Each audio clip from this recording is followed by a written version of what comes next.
bằng ổn video mình đi haខ្ញុំថាផុសយូរណាស់ហើយប៉ុន្តែវាអត់ពេលឡូមានពេលបន្តិចបន្តួចទៅផុសបន្តិចបន្តួចហ្នឹងទៅហើយក៏ភ្លេចផុសពីនេះមានមនុស្សជនជាតិថៃជាច្រើនហើយភាគច្រើនសតែដាក់រូបស្រីទេណាប៉ុន្តែនិយាយទៅទទួលមួយគឺមក20ទទួល20មក300ទទួល300ឥឡូវមក3000អីខ្លាំងរបស់គេ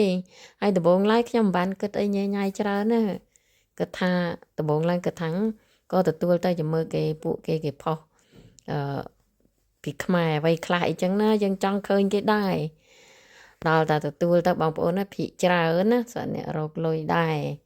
ចឹងពួកហ្នឹងវាអត់សូវខ្វល់ទេវាផុសទៅតាមចិត្តដែរហ្នឹងហើយដល់ពេលអញ្ចឹងទៅខ្ញុំក៏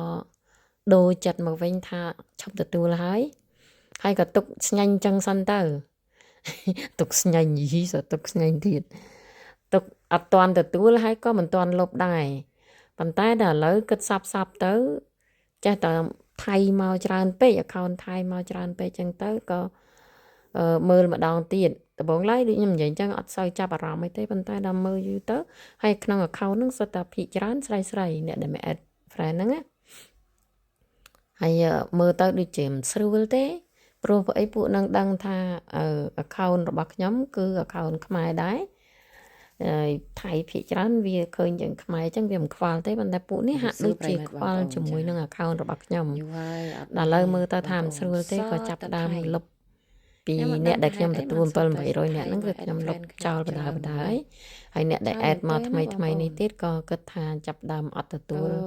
លុបចោលដែរនឹងលុបចោលទាំងអស់តែម្ដងទាំងស្រុង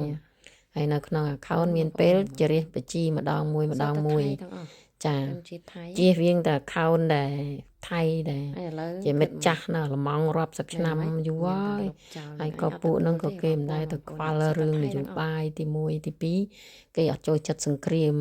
ហើយណាមួយខ្ញុំស្គាល់តាំងពីខ្ញុំមិនណាល្មងដំបូងអញ្ចឹងណានឹងប្រហែលអ្នកទេមិនច្រើនទេ2 3នាក់ហើយ